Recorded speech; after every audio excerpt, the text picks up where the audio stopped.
વાત નથી, ઊંચ નીચની વાત નથી, અમીર ગરીબની વાત નથી. આ બધું મટી જાય ને પછી આની શરૂઆત થાય. આપણી ગત ગંગા હતી ને, જેસલ ને તોરલ ને રૂપાદે માલદે કતીબજા હુરમભાઈ લાખો લોયણ જતો ભગત ખીમડીઓ કોટવાલ ડાલીભાઈ રામદેવજી હાલો હુરો વણવીર ઢોંગો નિરલ કુંભો, આ બધા ગતના ગોઠી હતા. એમાં બધા હતા, દરબાર ને કોળી ને ભરવાડ ને મુસલમાન ને દલિત ને બધા હતા. પણ અમીર હોય, ગરીબ હોય, બૈરા હોય, આદમી હોય, ઊંચા હોય, નીચા હોય, આ બધું પૂરું થઈ જાય ને. અને જો બાપુ ખોળિયા જુદા હોય, જીવ એક થઈ જાય, મરદા તો આજે બેઠા થાય. આ બલિરાજામાં બંધ થયું તે દી એવા અપલખણા છે, તો અત્યારે તો અપલખણા હોય જ તે ન હોય.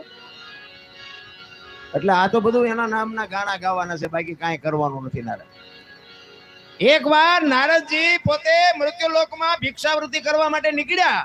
એક નાના એવા ગામડામાં જઈને ડેલીએ ઉભા રહીને કહે છે કે ભિક્ષાન દેહી મૈયા.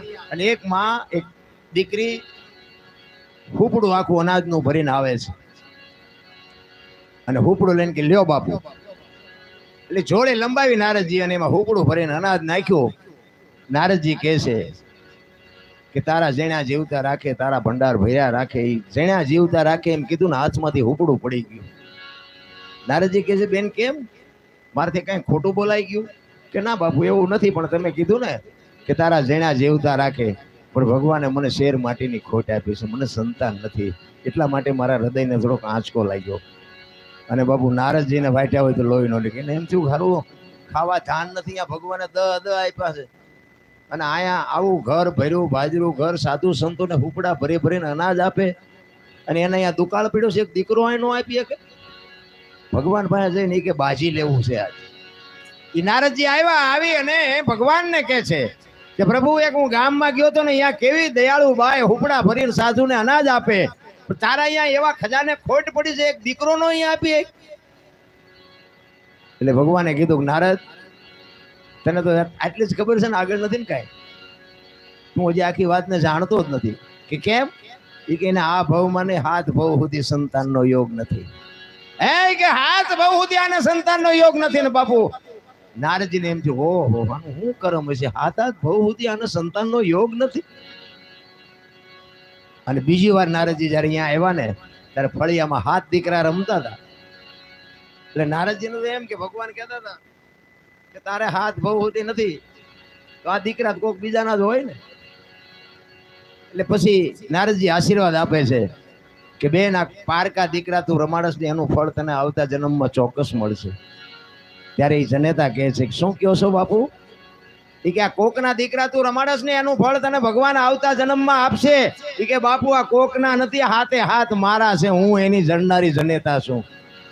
અને નારદજીને એમ થયું ખરું ભગવાન તો ગાંડો થઈ ગયો, શું મને આવું કેવા હું કામ મોકલ્યો છે? એ ભગવાન પાસે જઈ અને એ કે ભગવાન અરે બાજી લેવું છે. તમે કહેતા હતા કે હાથ બહુમાં નથી ને, આને હાથ દીકરા થયા કેવી રીતે?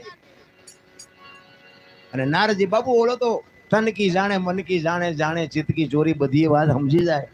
નારદજી આમ આવ્યા ને બાપુ, મોઢા ઉપર ક્રોધ દેખાણો કે બાપુ આજ ખારા થયા લાગે છે અમારા બાપુ. એટલે નારદજી આવીને કીધું કે પ્રભુ, મારે એક તમને પ્રશ્ન કરવો છે. કે તું તારા પ્રશ્ન બધા તારી પાસે રાખ, પણ મને અત્યારે તબિયત બરોબર નથી, મને પેટમાં વાઈટ ઉપડી છે, મને પેટમાં દુખે છે બહુ. અને વૈદરાજને હમણાં બોલાવ્યા હતા. વૈદરાજે કીધું કે માણાનું કાળજું જો મળે ને તો એનેથી આ મટે એવું છે, એટલે તું કાળજાની ક્યાંક વ્યવસ્થા કર. પછી તારા સવાલના જવાબ આપી. એટલે ઓલી વાત આખી વહી ગઈ ને આવડી આ વાત ચાલુ થઈ ગઈ.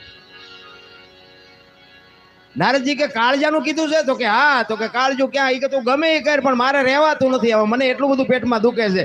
અને નારદજી નીકળ્યો. હો ભાઈ, એ અમારો ભગવાન બીમાર પડ્યો છે, કોઈની પાસે કાળજું છે, કોઈની પાસે કાળજું છે, તમે કયો એ આપી, પણ એકાદું કાળજું કોક આપે.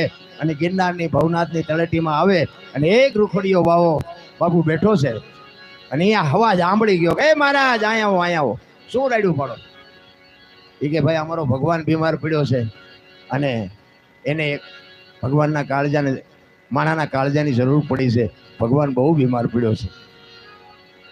તો કે વૈદ્ય એવું કીધું છે કે માણાનું કાળજું જોવે? તો કે હા. તો કે તમારી પાસે શરી બરી છે? તો કે હા. કોકના કાળજા કાઢો હોય તો શરીર ભેગી જ રાખે. એ કે હા છે ને. કે લાવો.